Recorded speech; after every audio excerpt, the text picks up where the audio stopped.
de vida o muerte.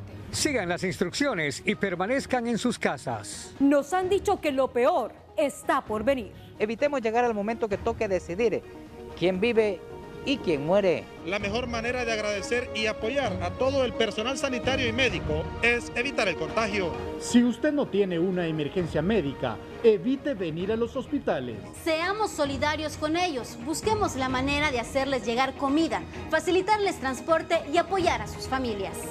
Nuestras autoridades deben garantizar que médicos, enfermeras, enfermeros, técnico, personal administrativo y de aseo que arriesgan su vida a diario cuenten con su equipo de bioseguridad por el bien de ellos y el de sus familiares.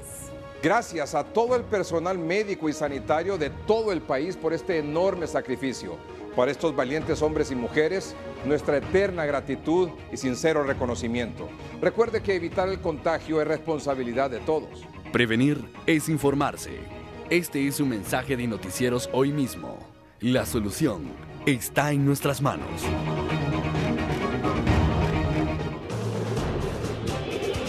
¿Qué tal? Buenas noches, un gusto saludarles. Esto es lo último en noticias a través de Noticieros Hoy Mismo. Nos encontramos en la ciudad de Ciguatepeque, donde realmente es, aparte del COVID-19 en el país, Ciguatepeque no es la excepción. Gracias a Dios no hay casos, pero también hay que decirlo, Ciguatepeque enfrenta una problemática y es la escasez de agua. Ingeniero Fernando Villalbir, como gerente de Aguas de Ciguatepeque, obviamente una preocupación con esta cuenca. Muchas gracias, Omar. El problema del abastecimiento de agua potable puede ser peor que la pandemia del COVID-19. Lo habíamos anunciado desde hace muchísimo tiempo y hoy prácticamente Ciguatepeque ha tocado fondo. Ciguatepeque no tiene ya fuentes importantes de abastecimiento de agua superficial y en este momento, Omar, estamos subsistiendo con el agua subterránea que estamos extrayendo del acuífero para poder cubrir la demanda de la población. Lo que hay que llegar más a la conciencia con la población, porque hay que decirles, hay que cuidar mayormente el agua. Y más que conciencia tenemos que tomar grandes decisiones. Estamos convencidos que el papel que debe de jugar la Universidad de Ciencias Forestales, después de hacer algunas reformas a nivel del Congreso de la República y la asignación de algunos recursos, debe de responsabilizarse y liderar un proceso alrededor del cual tenemos que participar todos los actores que estamos directamente vinculados con el manejo de los recursos naturales en Ciguatepeque. En los últimos días se hizo una gira donde también se hicieron algunas capturas debido a las quemas ilegales que se hacen. Hemos hecho muchas giras, Omar. Todos los años vamos y vemos la misma tragedia. Las autoridades han hecho algunas capturas, pero definitivamente esto se ha vuelto un círculo vicioso, es un discurso trillado. Ya en Ciguatepeque tiene que haber decisiones contundentes en el que se involucre directamente al alma mater por excelencia, que en este caso es la Universidad de Ciencias Forestales. Y así en breve, esa es la petición y esa es la decisión más inmediata. Le solicitamos de manera directa al presidente del Congreso, a nuestros diputados del departamento de Comayagua, a nuestro alcalde, a nuestra corporación municipal, que intercedan para que se hagan las reformas legislativas correspondientes y que de esa manera participe activamente, tal y como lo hace la universidad en el Jardín Botánico Lancetía, allá en la ciudad de Tela. Debe de comenzar a hacerlo aquí en Ciguatepeque para que contrarrestemos una historia que puede ser muy trágica en el corto plazo. Muchas gracias, ingeniero Fernando Luis Villalbir, gerente de Aguas de Ciguatepeque. Así que un SOS en la ciudad de Ciguatepeque debido al deterioro de las cuencas con las que contamos en esta ciudad y que son muy pocas, por cierto. Yo desde la ciudad de Ciguatepeque me voy hasta la tierra del Junco con usted. Alexis Gutiérrez, buenas noches. Buenas noches, Omar Valenzuela. Un gusto saludarle y también a nuestros televidentes de Noticieros Hoy Mismo, edición estelar a nivel nacional. Les saludamos a todos desde la tierra del Junco, el café y las mujeres bellas. Quiero contarles que aquí en Santa Bárbara el Sistema Nacional de Gestión de Riesgos, SINAGER, ha puesto a disposición el Centro de Operaciones de Emergencia Departamental, donde los ciudadanos pueden brindar información que esté relacionado con la pandemia del COVID-19. Escuchamos aquí en Noticieros Hoy Mismo al profesor Rodil Manzanares, secretario de SINAGER Santa Bárbara. No es cierto, como lo dice el Consejo Hondureño de la Empresa Privada, que no han ingresado los alimentos a Santa Bárbara. Aquí las empresas que han estado abasteciendo las bodegas han estado entrando sus camiones de agua, sus camiones que traen las bebidas, que traen los alimentos. Entonces no es cierto que no se les ha brindado la oportunidad que puedan ingresar a esta cabecera. Lastimosamente, como les decía al inicio, se está pensando más en el dinero que en la vida humana de los habitantes de Santa Bárbara.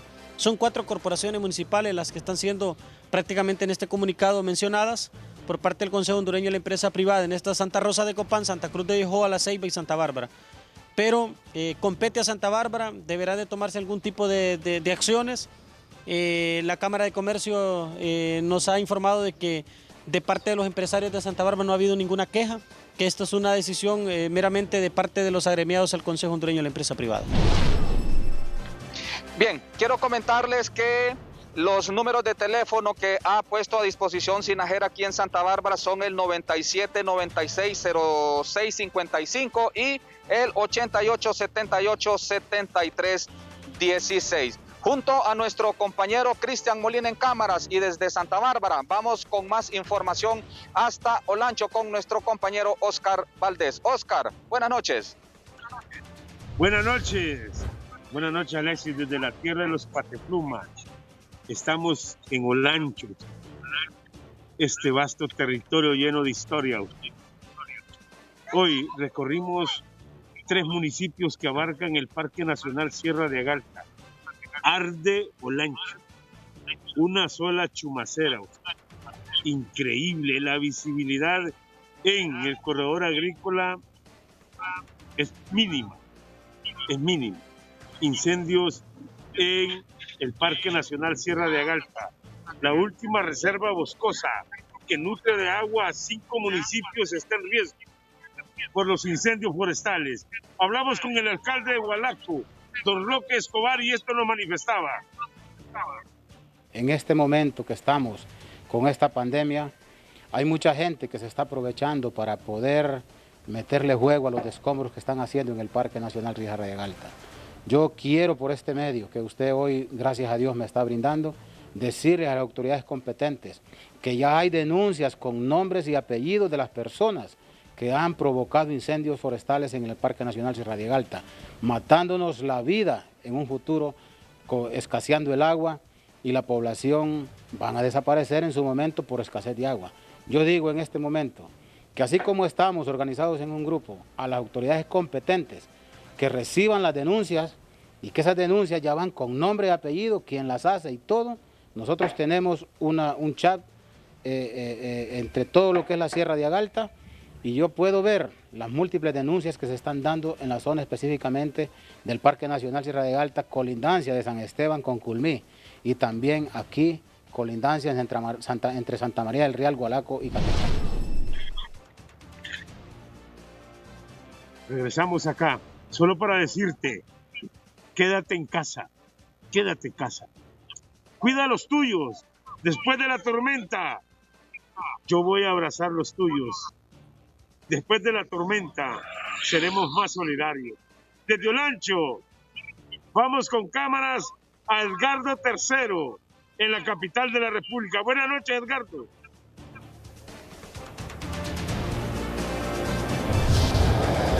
Gracias, Omar Valdés, desde Olancho, y así es, después de la tormenta vendrá la calma, y el día de hoy, así como Olancho está ardiendo en llamas, diferentes partes aquí en Tegucigalpa también se reactivaron incendios forestales en zacateras y en diferentes predios. Estoy hablando del sector de Cerro Azul, en el kilómetro 4 camino a Santa Lucía y Valle de Ángeles, pero escuchemos al sargento del Cuerpo de Bomberos, el sargento Hernández, para saber cuál es el trabajo que se realizó en compañía de ICF y el Comando de Bosques de las Fuerzas Armadas. El incendio de grandes proporciones, se quemó aproximadamente media hectárea. La labor ha sido ardua, pero sí fructífera, ya lo controlamos. Solo nos toca un pequeño foco de incendio en la parte sur del incendio, que ahorita vamos a hacer una pequeña inspección, pero sí está controlado en un 90%. ¿Cuál es el llamado para la ciudadanía en general, sargento? Bueno, sabemos que estamos en la época seca, el verano sigue, entonces que el recurso hídrico que estamos utilizando para sofocar estos grandes incendios es el recurso hídrico que consume la población, es el agua potable que consume la población. Entonces la población que tome conciencia en este largo y extenso verano que el recurso hídrico lo estamos mal utilizando en incendios forestales. Así es, escuchábamos al sargento Hernández del Cuerpo de Bomberos, donde en este incendio reactivado hicieron parte ICF y el Comando de Bosques Desde aquí, desde Tegucigalpa, nos vamos a la Sultana del Sur con nuestro compañero Javier Palma. Bien, muchas gracias. Buenas noches. En efecto, pues aquí también en la zona sur del país, sobre todo en la zona de Valle, pues tenemos información relacionada al temor que existe por parte de la sociedad de Choluteca, que está representada precisamente por don Germán, precisamente Uceda. Estamos hablando del sector de Valle, precisamente, y también doña Francis Rico, que es de los patronatos, y que ha manifestado que tienen temor porque el virus de COVID-19 podría ingresar a través del puerto y llama a las autoridades a que tomen estas medidas. También tendremos la reacción por parte de las autoridades. Después de conocer el comunicado de autorizar a las ferreterías a operar, la población de Valle se muestra temerosa porque hay una cementera que hace varios días ha estado trabajando, descargando su producto chino. Por su manipulación, este podría estar contaminado del COVID-19.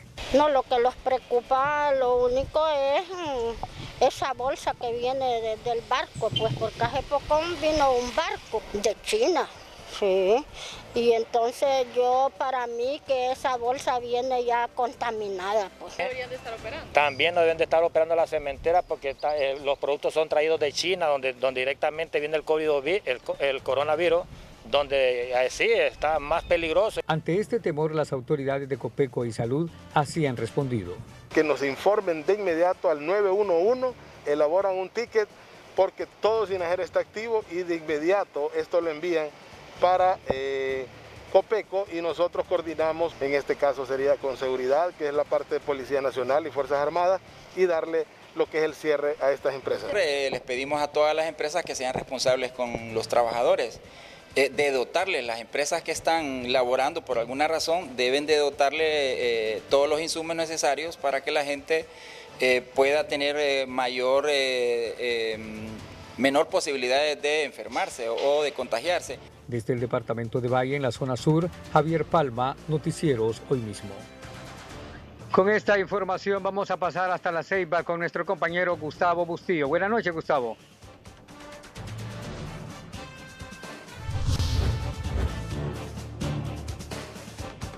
Buenas noches, compañero Javier Palma, es un gusto saludarle. De igual manera a todos los televidentes que nos siguen a través de Noticieros Hoy Mismo y la señal de TSI. Bueno, hoy en la calle 8, acá en la ciudad de Puerto de la Ceiba, le doy la información. Alrededor de 70 personas han sido detenidas en las últimas horas, producto de no incumplir el toque de queda absoluto. Veamos. Más de 70 personas se han detenido en las últimas horas en la ciudad de La Ceiba ante el incumplimiento al toque de queda. En las últimas horas se han detenido más de 70 personas en todo el departamento en violación al toque de queda. Asimismo, las autoridades policiales mantienen más de 80 dispositivos de seguridad instalados en distintos puntos de este departamento. Policía Nacional en el marco de Sinajer, pues tenemos más de 85 retenes móviles fijos, y esto con la finalidad de hacer cumplir el último comunicado. Hoy sale 7 y 8 y se respetan los salvoconductos, se les da más que todo vía libre a todos los que lo porten, no así a aquellos individuos que se quieran pasar de listos, estos ciudadanos van a ser detenidos. La vigilancia constante y los permanentes operativos se mantienen activos las 24 horas con el fin de darle cumplimiento a la ordenanza emitida por las autoridades a nivel central. En La Ceiba, Naún Monge, Noticieros Hoy Mismo.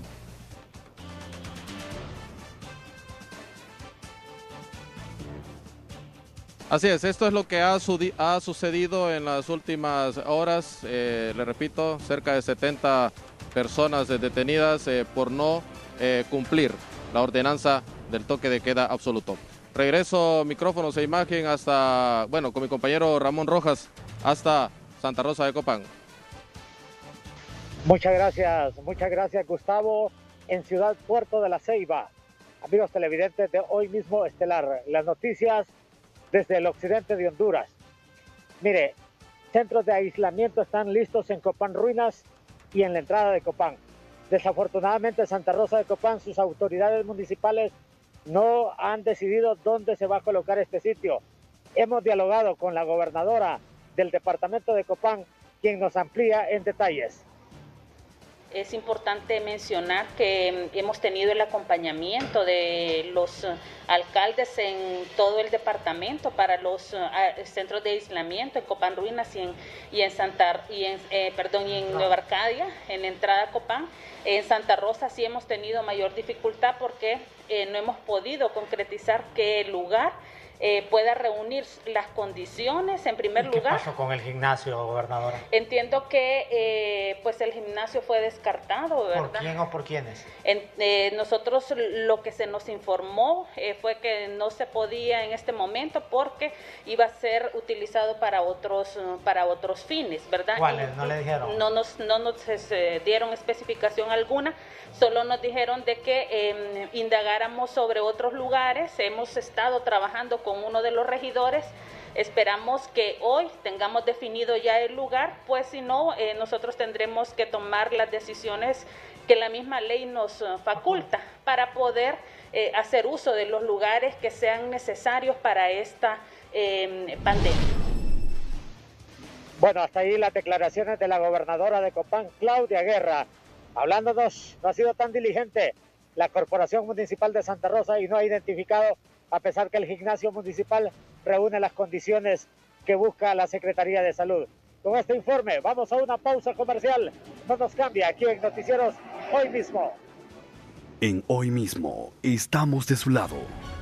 Se está llevando a cabo una jornada de captación de sangre, porque es muy importante que donemos sangre. Bueno, invitarles a que puedan apoyar esta causa.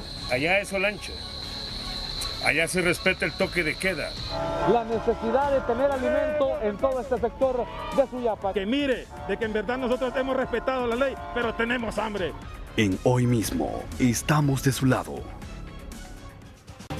Buenas noches, televidentes de Noticieros Hoy Mismo. Y en el aeropuerto Ramón Villeda Morales en San Pedro Sula arribaron hoy 135 hondureños provenientes de México.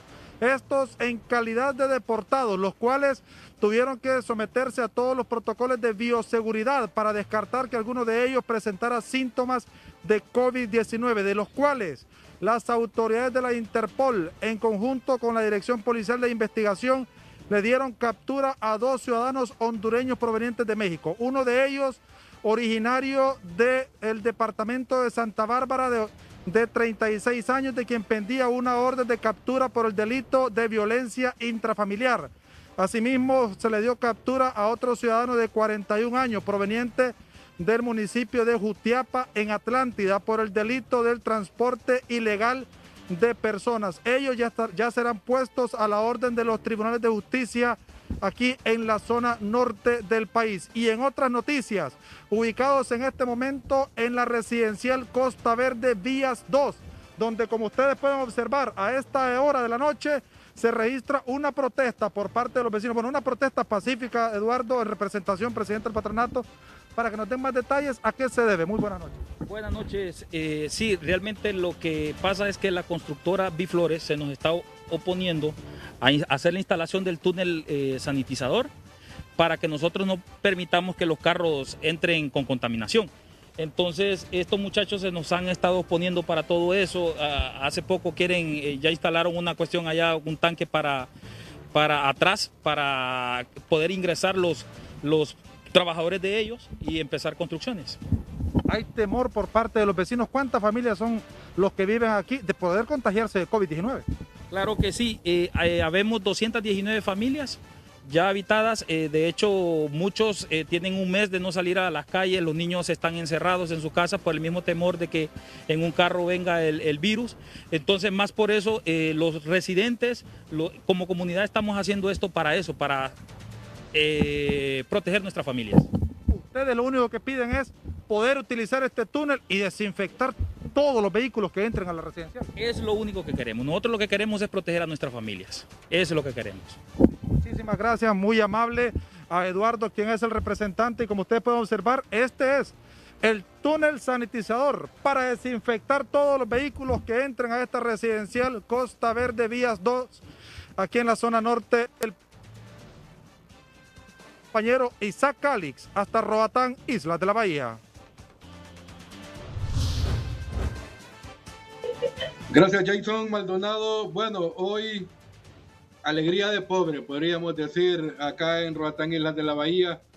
Ayer se anunciaba con bombos y platillos la apertura del comercio en Roatán y en el municipio de Santo Guardiola, emitido por la municipalidad de Roatán y salido de los labios del propio alcalde de Roatán, Jerry Hines, por lo que hoy hubo un 30%, podríamos decir, del comercio abierto para todo el público y sobre todo para aquellos que circulaban con la terminación de su tarjeta de identidad el día de hoy. Sin embargo, esta medida que tomó la alcaldía fue avalada por el gobierno central, según lo manifestó el alcalde municipal el día de ayer.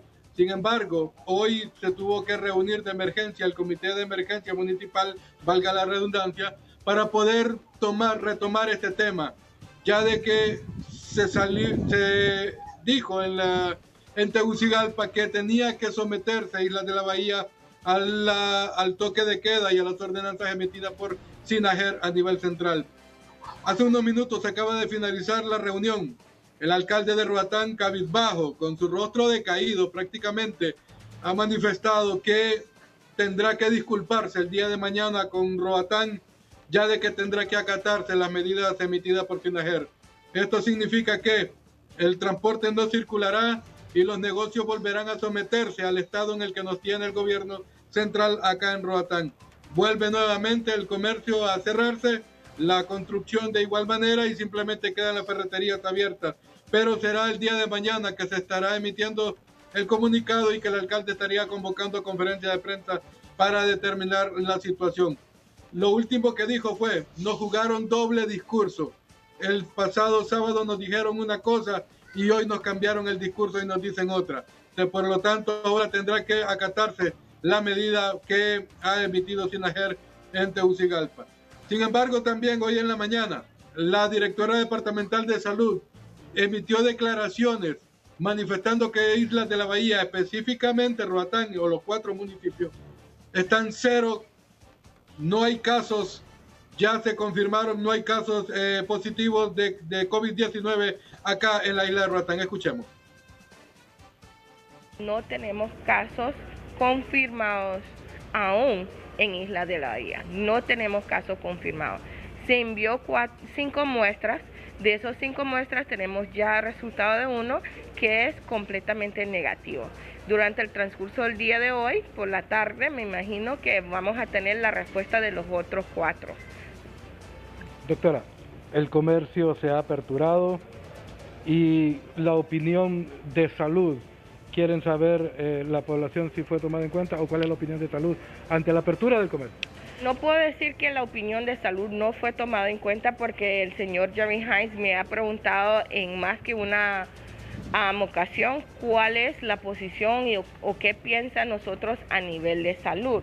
Recuérdese que también ellos tienen un médico que trabaja y es un regidor y se concuerda lo mismo, ¿verdad? Que nosotros, si nos podemos mantener sin casos, si podemos vigilar y mantener una constante vigilancia y asegurar que no hay entradas ilegales, sí se podría aperturar como un día sí, un día no, lo que es el comercio interno acá, porque sabemos que esta es una pandemia de salud, más que todo, primeramente es de salud, y sí se está viendo afectado lo que es la economía, y hay que encontrar un balance para que esto funcione mano en mano. Hoy el gremio del transporte también estará reunido, ya de que la medida que se tomó a bien el día de ayer pues beneficiaba a los 410 taxistas y a los más de 79 unidades de transporte. Sin embargo, han anunciado paros para el día de mañana si se toma la medida de que nuevamente se cierre el comercio, ya de que la ayuda del gobierno nunca llegó a Roatán. Eso es lo último que podemos informarle hasta los momentos. Yo voy con mi compañero Javier Castillo, que tiene más noticias. Javier, hasta el progreso, buenas noches. Muchas gracias. aquí en la ciudad de El Progreso, varios taxistas fueron detenidos por irrespetar el toque de queda absoluto con medidas que se da en este municipio. Esto es parte de lo que expresaron los afectados en la delegación de la policía. No, que andaba un pasajero, un señor que yo conozco, me llamó y no había salido todo el día de hoy y salí con hacer el favor al señor y solo porque me comisaron en el carro y uno anda, no tiene alimentos en el hogar y necesita llevarle comida a los hijos porque imagínate, ya pasa un mes y no tenemos nada pues. Y digo yo, voy a hacer unos 100 pesos para llevarle comida a los hipotes que tengo. No, que tengan un poquito de conciencia, porque uno sale a hacer su diligencia y como no es carro particular, dice que no puede circular. Solo que tengan la franja y empieza la persecución de estos señores de tránsito. Pero usted sabía que no podía circular, lo hizo por necesidad. Sí, salimos al súper, incluso mi carro lo tengo estacionado en las afueras del supermercado La Antorcha del centro. Cuando este señor de apellido Vázquez, que tiene una persecución contra nosotros los taxistas, no sé cuál es el problema de él, pues, contra los taxistas, que hizo una maniobra difícil ahí para hacer el retorno para llegar a donde estaba el taxi parqueado, pues. Hoy correspondía circular a la terminación 5 en las tarjetas de identidad, sin embargo, también con la apertura de las ferreterías hubo más movimiento de personas en el centro de este municipio. Con este informe regreso a estudios.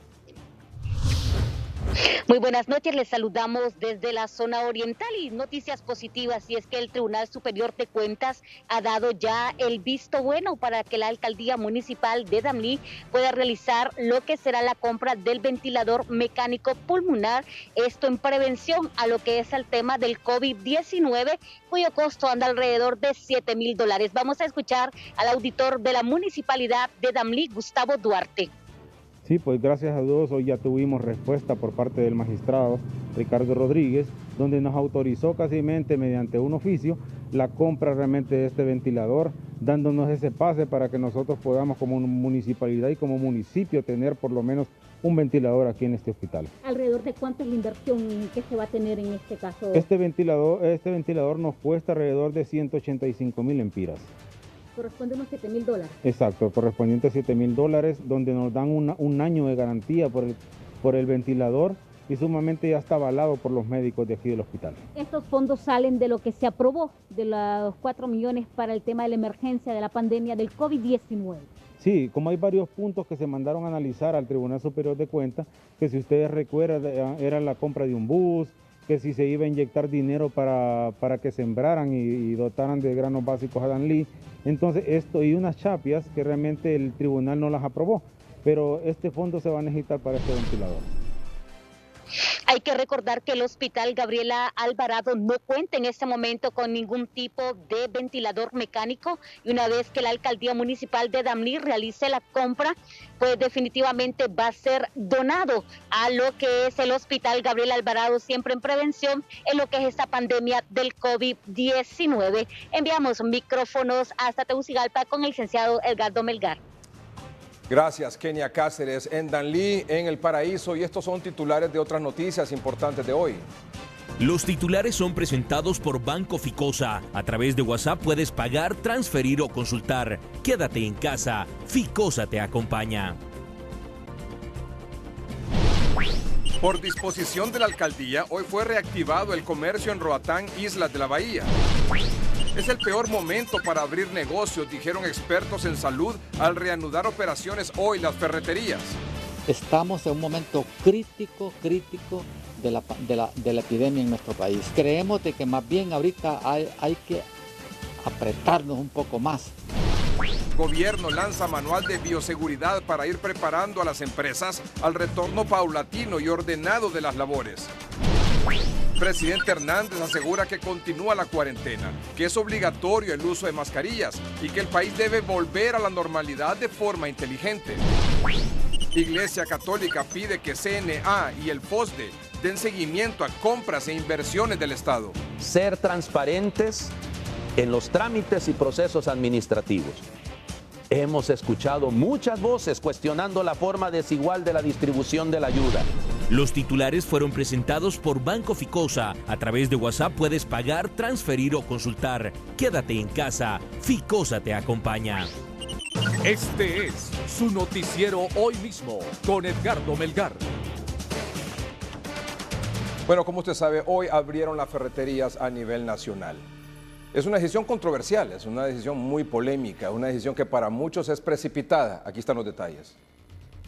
La noticia del día es presentada por el nuevo Bronco Pulmín D, con su máxima efectividad descongestionante, efectivo desde la primera cucharadita. Desde muy temprano hoy, clientes realizaron largas filas para poder comprar artículos de construcción y se sometieron a cumplir las normas de seguridad y protocolo sanitario para evitar la propagación del COVID-19. ¿Qué anda buscando usted? Material de construcción. ¿Qué tipo de construcción está haciendo? No, ahí en mi casa estoy repellando y puliendo. ¿Está puliendo? Ando llevando cemento, arena y arenilla. Más o menos porque uno sí sale a comprar lo que necesita para hacer sus cosas en su casa, porque sabemos que por otro lado no podemos salir.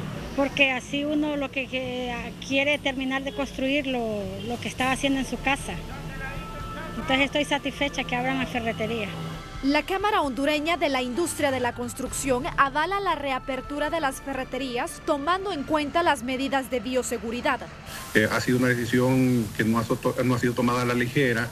Sí, en efecto, creo que van a haber también varias críticas al respecto. Concordamos de que si no se respetan las medidas de seguridad, si la gente se sigue apiñando y si obviamente va a irse promulgando o proliferando también este tipo de contagios. Con esta decisión se pone en riesgo lo que se ha logrado hasta ahora con la cuarentena, así lo advierten los expertos. Yo pienso que en este momento, en todo el confinamiento que ha presentado Honduras, hay que mantenerlo, porque estamos llegando casi a la mitad de la curva del aumento de casos. De tal manera que no se nos va a venir abajo todo eso. Estamos en un momento crítico de la epidemia en nuestro país. Y creemos de que más bien ahorita hay que apretarnos un poco más para tener la oportunidad de que esta curva llegue a la punta y luego se mantenga lo más pronto y baje. Los horarios de atención en las ferreterías será de 7 de la mañana a 5 de la tarde a partir de hoy y será conforme a la terminación del número de la identidad. Los adultos mayores, embarazadas y personas con discapacidad serán atendidos en horario especial entre las 7 y las 9 de la mañana. Rosy Hernández, Noticieros Hoy Mismo. La noticia del día fue presentada por el nuevo Bronco Pulmín D, con su máxima efectividad descongestionante, efectivo desde la primera cucharadita. También anoche nos llamó mucho la atención esta decisión del alcalde de Roatán, en Islas de la Bahía, de abrir hoy los negocios, el comercio, y que él anunció ayer que para este fin de semana estaría prácticamente todo normalizado, porque incluso hoy comenzó también a operar el transporte urbano, es decir, buses, taxis, casi todo con normalidad hoy, a excepción, lo anunció el alcalde ayer aquí en el noticiero, de bares y discotecas. ¿Qué ocurrió hoy en Roatán y cuáles han sido las reacciones a esa decisión? La Alcaldía Municipal de Roatán, Islas de la Bahía, reactivó el comercio con los siguientes lineamientos. Toque de queda continúa de 6 p.m. a 6 a.m. Todos deben de circular con mascarilla. Empresas deben de coordinar ingreso de personas a comercios, evitando aglomeraciones y garantizando medidas de bioseguridad. Horario de atención al público será de 7 a.m. a 5 p.m. Cerradas discotecas y negocios de ventas de bebidas alcohólicas. Las autoridades de salud en la zona fueron consultadas por la medida. Se concuerda a lo mismo, ¿verdad? Que nosotros, si nos podemos mantener sin casos, si podemos vigilar y mantener una constante vigilancia y asegurar que no hay entradas ilegales, sí se podría aperturar La epidemióloga Roxana Araujo llama a aumentar la vigilancia en la isla, implementando un mayor cerco epidemiológico. Si es una ordenanza municipal, me imagino que el señor alcalde hizo el análisis de todo esto, porque esto significa también concentración poblacional, aunque no se quiera, en otros sitios que no están, o sea, que no se estaban contemplando, que todavía estamos a la expectativa de ese peor escenario que nosotros podemos prever, que sería para el mes de mayo, a finales de mayo posiblemente o a principios de junio. Entonces sí se debe, cuando ya se hace a la apertura de estos otros lugares que no estaban contemplados, se debe tener una mayor vigilancia epidemiológica. El gobierno debe intervenir y prohibir la orden municipal que reactiva el comercio, porque es un riesgo para los isleños, según el médico internista Omar Videa. La migración es imposible detenerla, siempre se filtran un grado de personas de un departamento a otro. Y Islas de la Bahía no está exento de eso. Y Roatán en particular, que es el municipio pues, mayor del departamento con mayor relación y actividad comercial. No se cumplen las medidas, Islas de la Bahía, estamos claros, es un departamento de Honduras y Honduras tiene reglas claras, definidas en relación a medidas a adoptar. Hay un toque de queda a nivel nacional y el gobierno, las autoridades, el gobierno central está sobre cualquier autoridad municipal, máxime en este tema que es un tema de emergencia. La circulación de buses y taxis en Roatán será de forma rotativa con un máximo de 102 taxis por día, que podrán transportar un máximo de 3 personas. Jackie Redondo, Noticieros Hoy Mismo. Realmente. Vamos con Isaac Calix en vivo, en directo, desde Roatán, Islas de la Bahía. ¿Ha cambiado la decisión de las autoridades en Roatán? ¿Hay alguna reconsideración luego de lo que ha pasado este día? Isaac, buenas noches. Buenas noches, licenciado Melgar. Bueno, hace unas cuantas horas, minutos podríamos decir, finalizó la reunión del Comité de Emergencia Municipal donde tocaron este tema, licenciado, donde el alcalde, pues cabizbajo, avergonzado, podríamos decir, se le echaba de ver en su rostro, ha manifestado de que le jugaron doble discurso de parte del gobierno central en Tegucigalpa, donde el pasado sábado le habían manifestado que desde el domingo podrían reactivar las actividades. Sin embargo, él esperó unos cuantos días para poder organizar cómo podría hacer la apertura nuevamente del comercio, que dicho sea de paso, el día de hoy se aperturó en un 30%. Sin embargo, en la reunión que sostuvieron hace unos minutos nos acaba de manifestar vía telefónica que tendría que pedirle disculpas a la población de Roatán, pero tendría que acatar la medida emitida por el gobierno central y que tiene mucha pena porque se jugó un doble discurso. Le habían autorizado, le habían puesto un acuerdo desde Tegucigalpa para poder realizar esta apertura del comercio y ahora pues le tiraron otro discurso, es lo que él manifestó. Sin embargo, el día de mañana estará emitiendo un comunicado la municipalidad en donde pues seguirán algunos lineamientos y siempre acatando el toque de queda y las ordenanzas emitidas por FINAGER. El comercio abrió, licenciado, 30%, el rubro del transporte circuló hasta la 1 de la tarde, nada más ya fueron requeridos por parte de la Dirección de Tránsito y pues algunas unidades fueron requeridas y otros decidieron ir a guardar sus unidades a sus casas para evitar multas o esquelas que emitió Tránsito a raíz de esta confusión. El municipalidad dijo algo, gobierno central dictó otra cosa y al final pues fue una confusión acá en Roatán. Entonces entenderíamos que mañana viernes saldrán de nuevo como ocurrió hoy o se vuelve nada más a los 2 dígitos establecidos para mañana. Se vuelve a los 2 dígitos, el licenciado Melgar. Todavía el CODEN no emitió absolutamente nada. No se sabe si mañana se va a abrir o no se va a abrir. Se está a la espera de que el gobierno central tome la decisión y que no siga jugando con la población de Roatán, que primero se dijo que sí, ahora se dijo que no. Entonces esa es la decisión que ha tomado el alcalde. Va a esperar que el gobierno central emita lo que tenga que emitir para Islas de la Bahía y ellos no van a seguir pues siguiendo un juego al que sí, al que no, y evitar que ocurra lo que ocurrió el día de hoy. Eso es lo que se determinó al final. Muy bien, muchas gracias, Isaac Cáliz. Creo que errar es de humanos, rectificar es de sabios y sobre todo con el tema de la salud, en este caso no se puede jugar. Ya vamos a abordar un poco más adelante lo que está ocurriendo y estas últimas decisiones. Antes, la Conferencia Episcopal de Honduras ha emitido un comunicado. Está completo en las redes sociales de Noticieros Hoy Mismo, en el Facebook, en el Twitter y todo esto, ustedes saben. Voy a leer nada más los párrafos quizás más importantes en relación a lo que está ocurriendo actualmente en el país. Por ejemplo, son algunas recomendaciones. La cuarta dice uno de los párrafos: la pandemia del COVID-19 ha puesto de manifiesto la precariedad de nuestro sistema sanitario y nosotros mismos lo hemos señalado y su incapacidad para responder a las necesidades de todos. Necesitamos cambios profundos que deben ser propuestos en el pacto social. La quinta propuesta dice lo siguiente: afrontar juntos el gran reto de la pandemia. En sus aspectos sanitarios, económicos y culturales, la Iglesia reconoce el esfuerzo del Estado para dar orientaciones al pueblo y conducirlo hacia una situación de menos vulnerabilidad frente a la pandemia. Afrontar este reto requiere un gobierno fuerte, con capacidad de dirección y coordinación, que sepa implicar en las consultas y decisiones a los profesionales de las diversas áreas afectadas, así como una administración estatal honesta y transparente que no olvide la lucha contra la corrupción. Estas son condiciones indispensables sin las cuales la lucha contra el COVID-19 perderá eficacia y el gobierno no gozará de credibilidad.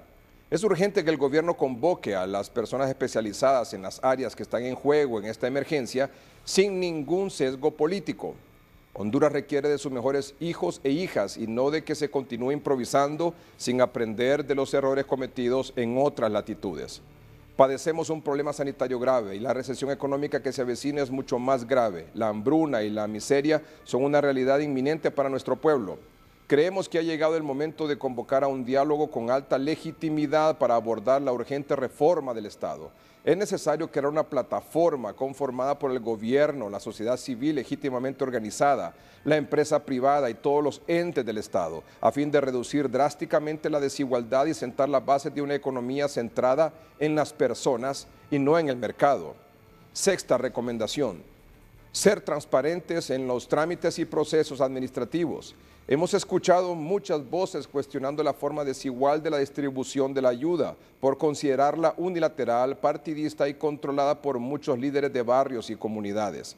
La corrupción echa por tierra todo liderazgo y lo lanza de nuevo a la desconfianza y a la ingobernabilidad, cuyas consecuencias son fatales en el país. Corresponde a las autoridades detener con firmeza todo atisbo o sospecha de corrupción.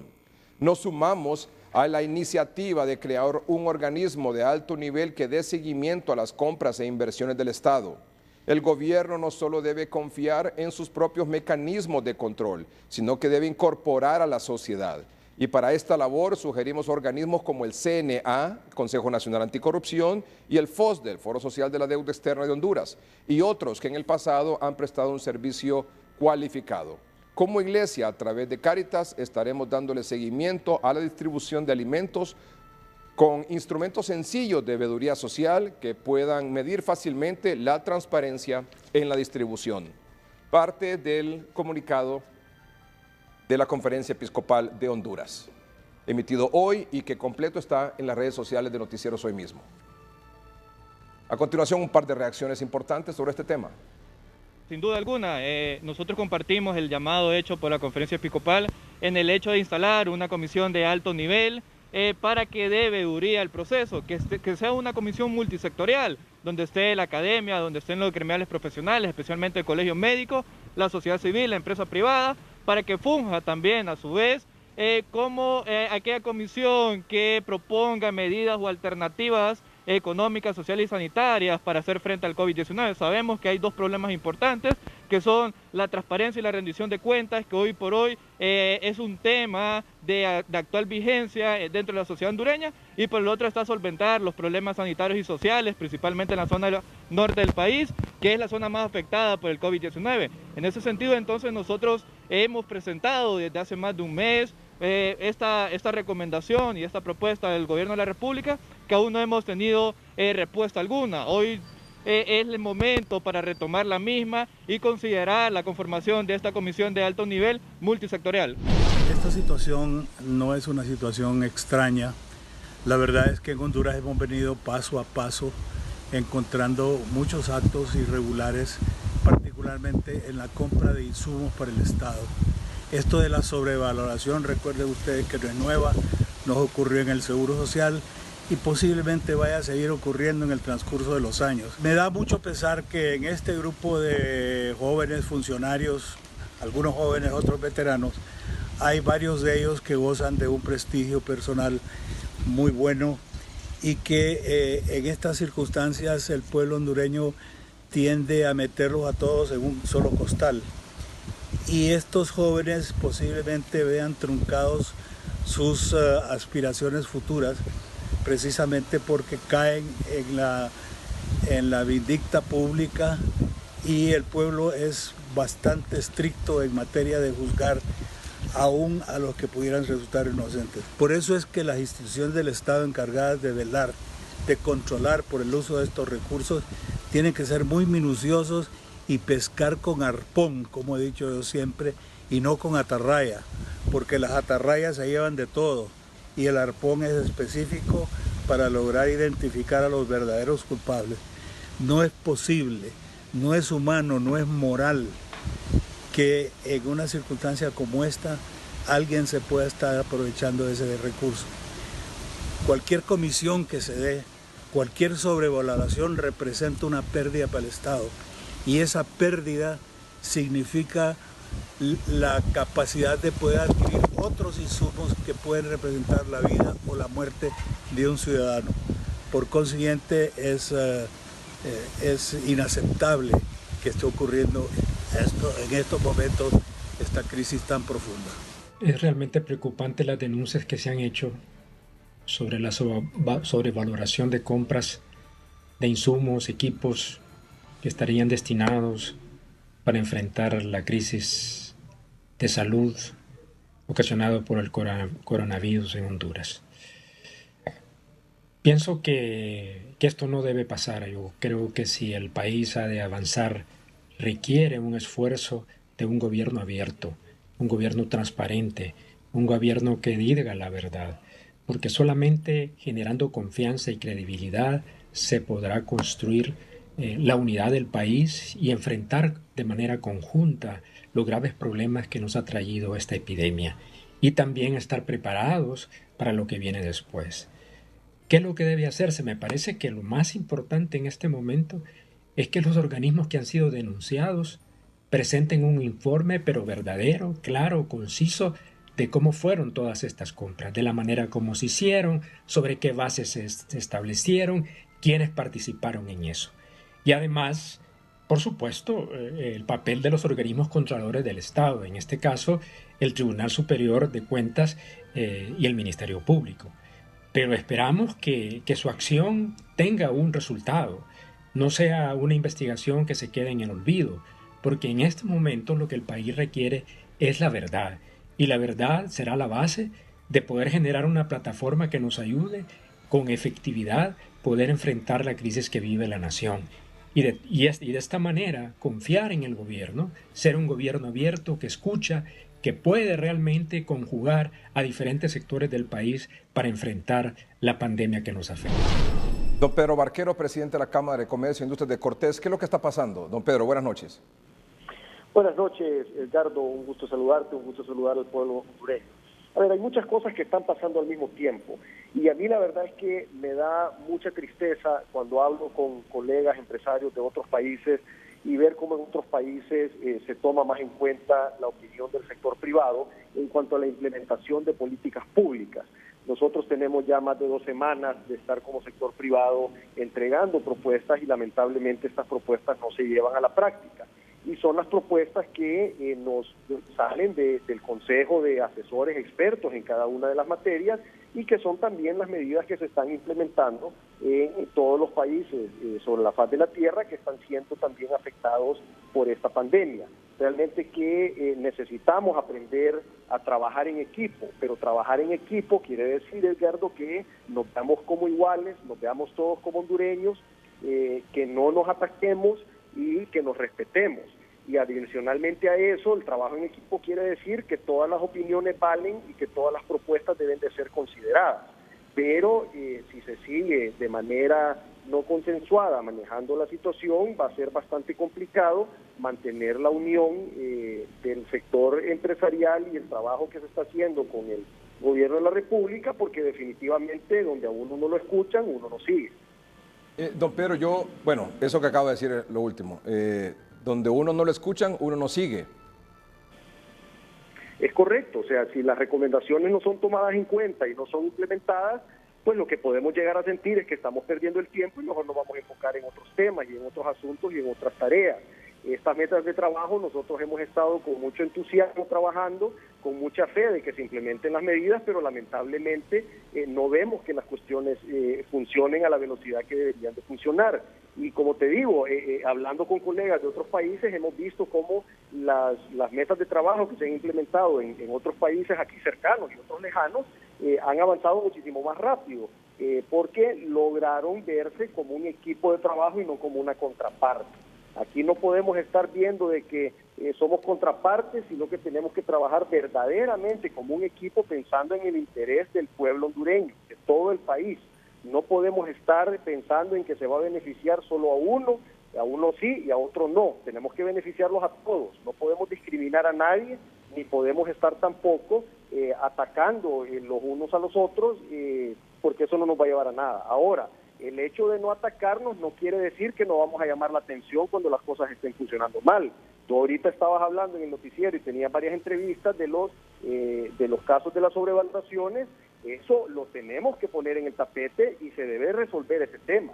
Es más, debemos de dejar claro cómo va a ser la veeduría social que se va a llevar a cabo ahorita y las auditorías que se van a hacer posteriores. Es necesario que estas personas que están abusando del dinero público sepan que los vamos a estar vigilando y que los vamos a perseguir después de estas cuestiones que están haciendo. No puede ser que en medio de una pandemia estén mal utilizando los fondos, que cada lempira debería ser utilizado para cuidar la salud y la vida del pueblo hondureño y no que se esté perdiendo con ventas sobrevaloradas. ¿Y qué tiene que decir, por ejemplo, ante los cuestionamientos en el hecho y algunos que vienen también de sectores ligados al gobierno, en el sentido de que, bueno, estas propuestas que hace el sector privado es para beneficiar al sector privado porque al sector privado lo que le interesa es el dinero y no la salud del pueblo? Eso precisamente, a eso me refiero cuando digo los ataques. O sea, el gobierno de la República, los funcionarios públicos tienen que aprender a respetar el sector privado y a darle su lugar. Nuestro interés no es un interés personal, es un interés colectivo. El interés que tenemos es que el país funcione. ¿Por qué? Pues porque nosotros vivimos en el país, tenemos nuestros negocios en el país, tenemos colaboradores en el país que dependen de nuestros negocios y no podemos permitir entonces que se caiga la economía de todos por esos pensamientos de que lo que están haciendo es beneficiando a uno o a otro. Eso es un pensamiento completamente equivocado y a eso es lo que me refiero con los ataques. Ese pensamiento de ciertos funcionarios públicos debe cambiar de inmediato porque le está haciendo mucho daño al país. El daño no nos lo están haciendo a nosotros, Edgardo. Al final de cuentas se lo hacen más bien al pueblo hondureño. Son miles, cientos de miles de trabajos los que dependen de las empresas afiliadas a las cámaras de comercio y a las organizaciones gremiales que se van a ver afectados si esas políticas públicas no se implementan. Y el otro tema también, hay muchos funcionarios que tiran muchos comentarios temerarios que lo que hacen es generar odio en la población hacia el sector privado. Y eso se tiene que detener también de inmediato. No podemos estar nosotros generando división desde el gobierno de la República en el pueblo hondureño. ¿Me puede decir 2 o 3 propuestas concretas, específicas del sector privado que son beneficios no para el sector privado, sino que para la población? Bueno, todas las medidas que estamos pidiendo, Edgardo, las estamos pidiendo para que se implementen para todo el pueblo hondureño. No solo para las empresas, sino que para los micros, pequeños, medianos, grandes empresarios, para el sector informal de la economía y también para el pueblo hondureño. Y lo que estamos pidiendo son las prórrogas del pago de los impuestos, las prórrogas de los servicios públicos y también líneas de financiamiento para todos. No para unos sí y otros no, para todos. ¿Por qué? Porque esta pandemia nos está afectando a todos. Y tenemos entonces que hacer medidas de alivio que sean inclusivas para absolutamente todos los diferentes actores de la economía, ya sean personas, empresas y empresas formales o empresas informales. Es necesario trabajar para todos. Muy bien, don Pedro, muchas gracias por aceptar esta comunicación. Muchas gracias, Edgardo. Siempre es un gusto estar con hoy mismo. Buenas noches y un saludo al pueblo hondureño. Muy bien, muchas gracias. Don Pedro Barquero es presidente de la Cámara de Comercio e Industrias de Cortés. Vamos a hacer un corte comercial. Ya está aquí el doctor Omar Videa. Doctor, buenas noches. ¿Cómo está? Buenas noches, licenciado Melgar. Buenas noches, amable teleaudiencia de hoy mismo. Estamos listos para analizar lo que fue la quinta semana del COVID-19. Ya tenemos 5 semanas con COVID-19 en Honduras. Ayer la cumplimos. Ayer miércoles se cumplió. ¿La semana, cómo le llaman? Semana epidemiológica. Epidemiológica. Cada miércoles. No es semana calendario, es cada miércoles se cumple una semana. Epidemiológica desde el momento que se hizo la declaración de los primeros 2 casos, que fue el 11 de marzo. ¿Vamos bien o vamos mal? La verdad. No, vamos bien. Vamos a un corte comercial, ya regresamos. El personal médico decide quién vive y quién muere. Por su compromiso con la verdad. Va a colapsar el sistema y que puede ocurrir lo que está pasando en países como España, Italia. Porque ni modo se mueren. Así. Ni modo se mueren. Los escenarios futuros son demoledores, son catastróficos, son de proporciones bíblicas. Con un periodismo serio y profesional. Deben adoptar medidas drásticas. Con información confirmada y noticias exclusivas. En primicia informativa, lastimosamente se dio a conocer la muerte de la doctora Edgardo Melgar, el periodista con más credibilidad.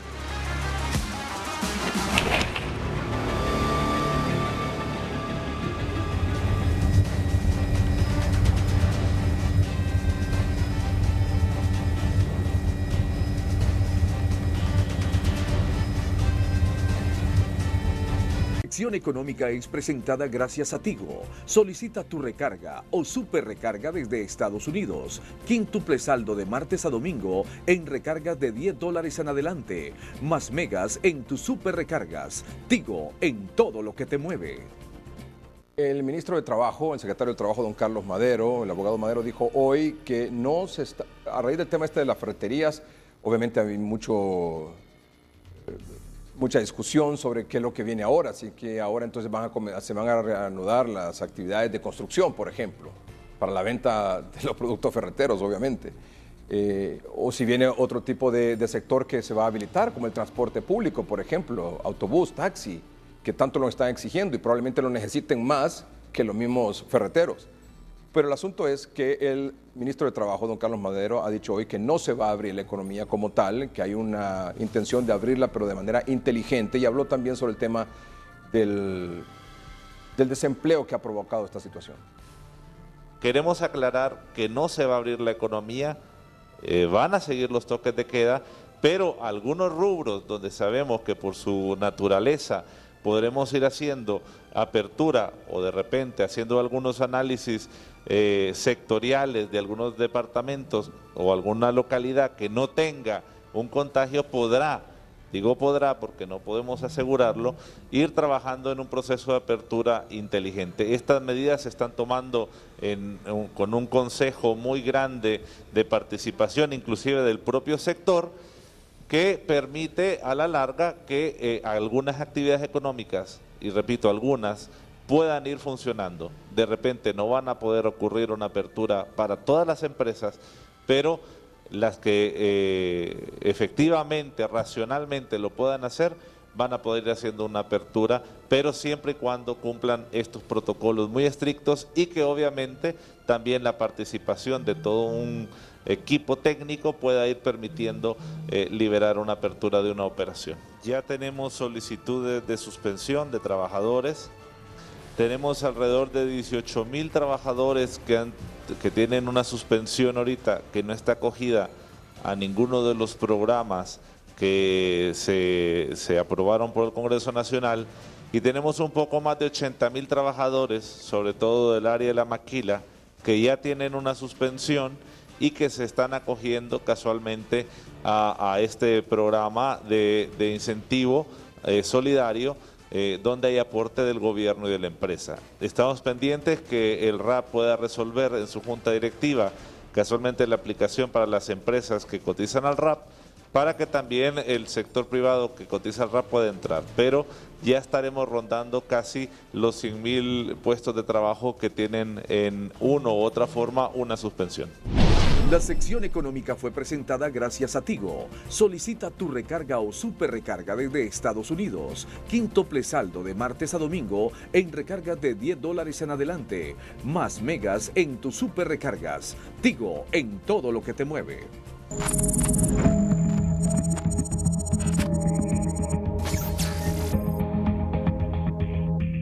Doctor Omar Videa, nuestro consultor en estos temas, que participa aquí en el noticiero de una manera científica, porque hay mucha información, hay mucha interpretación de los hechos, proyección de los escenarios que pueden ocurrir y también propuestas que, por cierto, algunas de ellas, como salida de un dígito, como el tema de la incorporación de laboratorios privados rápidamente a ayudarnos en el tema de las pruebas, se han ido adoptando, lo cual nos alegra mucho, porque esa es la idea también, hacer señalamientos, pero también hacer propuestas e involucrarse en la solución de los problemas.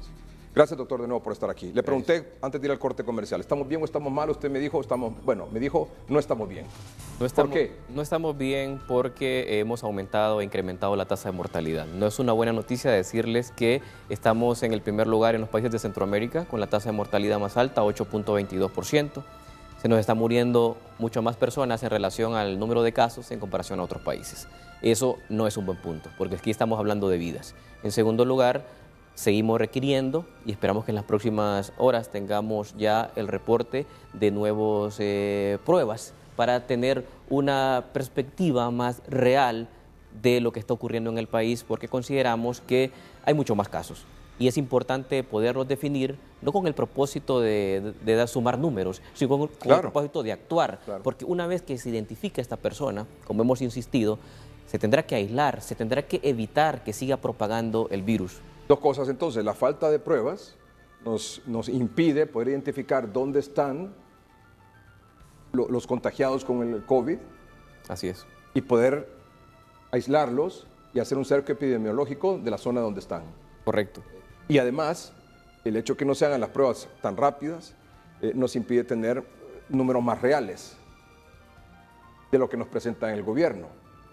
Números más reales de los que nos presentan actualmente, porque son números, eso es un subregistro en realidad, porque hay más muertos y hay muchos más contagiados. ¿Por qué no se dicen? Porque hay un protocolo para hacerlo, sin embargo, ese protocolo comienza con la prueba. Si no hay pruebas o hay pocas pruebas, se están haciendo pocas pruebas, entonces evidentemente los casos van a ser menor, los muertos van a ser menos y aún así tenemos grandes problemas. Ahí está un embudo en el cual, como usted lo ha dicho y lo hemos tomado como el primer punto, lo que son la realización de pruebas confirmatorias y el tema de pruebas rápidas, que fue uno de los temas que se abordaron el día de hoy con la Secretaría, y esperamos la beligerancia, el agilizar estos procedimientos, porque mire, licenciado y amable teleaudiencia, en la medida que se van atrasando estos procesos, vamos a llegar a un momento de que no nos servirá de nada tener pruebas rápidas cuando realmente los casos irán incrementando y lastimosamente lo que vemos un panorama es que si no se actúa prontamente vamos a estar siguiendo así, teniendo diagnósticos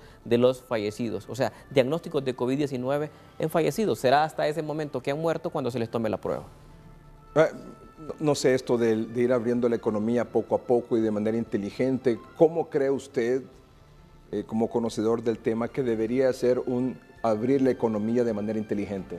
La economía se deberá de dar la apertura en el momento que nosotros veamos un descenso real en los casos, que la probabilidad que usted tiene de contagiarse es mínima, porque casos de COVID-19 vamos a ver por los subsiguientes meses, pero no con la proporcionalidad que se espera cuando la enfermedad se ha comportado en todo el mundo. No es algo que venimos ahora a inventar o crear, sino que sabemos que los comportamientos de la enfermedad comienzan esos ascensos que van en algunos países, dependiendo de sus medidas, desde la 5ª semana hasta la 10ª semana.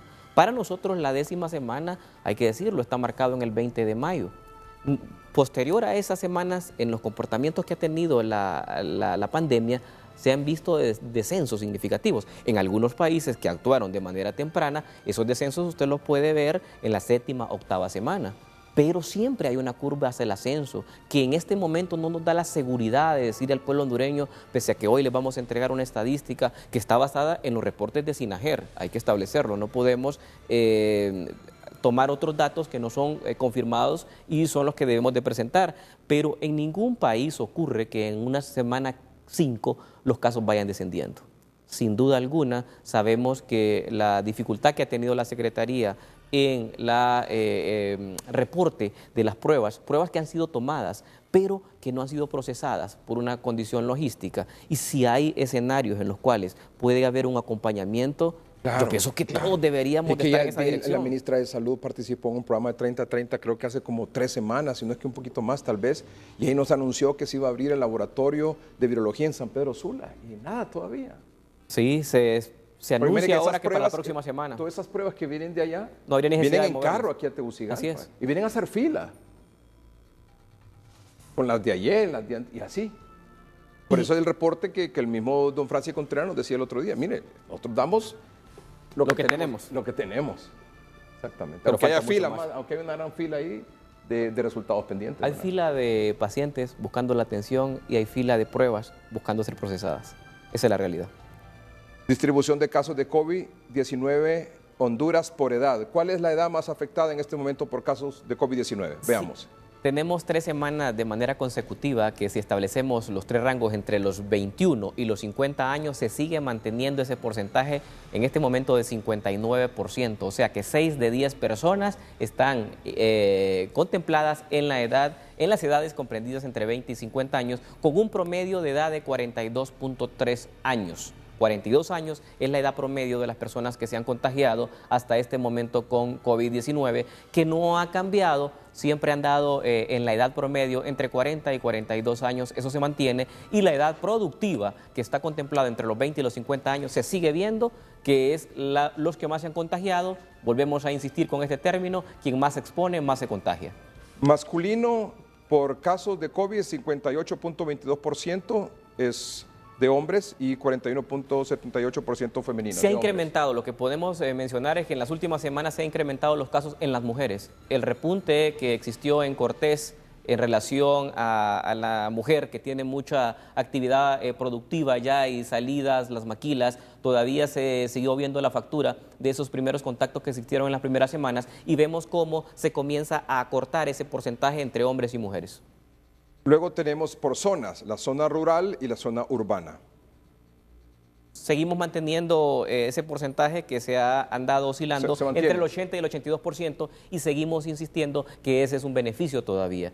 Porque, como usted bien lo mencionaba, el acarreo de las pruebas, la toma de pruebas, contar con el equipo para la toma de las mismas, el transporte y el procesamiento de estas sería mucho más complejo en el área rural. Claro. Todavía tenemos este escenario a favor, pero sabemos que en la medida que los casos sigan multiplicándose, va a llegar a un porcentaje mayor al área rural, porque es el componente principal de la población de Honduras. Hay departamentos que todavía no se han visto afectados, ya los veremos más adelante, y son departamentos con municipios y aldeas postergadas en el país. Esto es importante, bueno, como todo, pero atención a esto.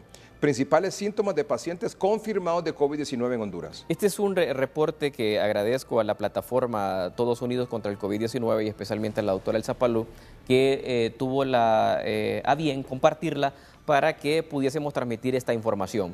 Vamos a analizarlo de inferior a superior. Vamos a ver el primer síntoma que las personas manifestaron cuando llegaron a un centro asistencial con datos o sospechas de COVID-19 y que posteriormente fueron confirmados. El 69% presentaba tos de los pacientes que han salido positivos con COVID-19. Es una tos seca, ¿no? Tos seca. Sí. El 68% fiebre. Y, interesante, el 39% dificultad respiratoria y el 28% dolor de garganta. ¿Por qué es importante la dificultad respiratoria? Porque no debe ser un síntoma inicial. Este es un síntoma de complicación, no inicial. Y ya verán ustedes que posteriormente, cuando analicemos la letalidad, porque también tenemos los síntomas que refirieron estas personas que fallecieron, verán cómo el hecho de tener dificultad respiratoria desde el momento que llegó, cuando alguien llega con dificultad respiratoria, verán ustedes que este elemento ya se convierte en un factor decisivo en relación a el riesgo que hay de fallecimiento. Se mantienen las edades, se mantiene la zona urbana, se mantienen también, diríamos, los síntomas. Sí, los síntomas que ahora ya lo hacemos oficial, porque esos son datos que lo obtuvieron ellos de SINAGER. Y se mantiene también Cortés, con la mayor cantidad de casos.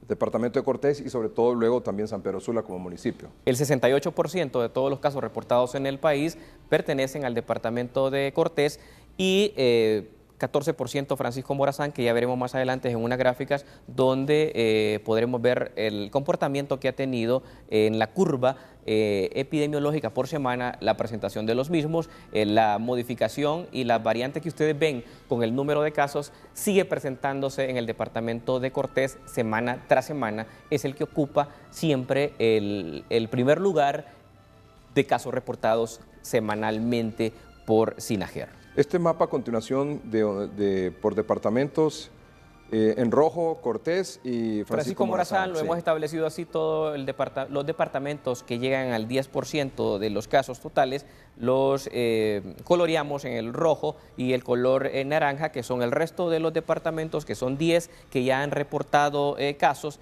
y sigue siendo el departamento de Colón el que ocupa el tercer lugar, y pues en orden de frecuencia van disminuyendo todos los departamentos hasta los que han reportado un caso. Seguimos viendo que en verde, en alerta, se mantienen 6 departamentos: Ocotepeque, Intibucá, Valle, El Paraíso, Olancho, Francisco Morazán e Islas de la Bahía.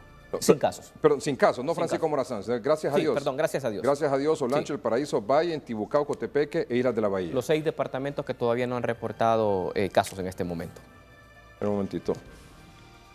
¿Cuántos son? 7 son. 7. Gracias a Dios, Olancho, Sí, El Paraíso, siete Valle. Islas de la Bahía. Ah, muy bien, 7, sí, muy bien.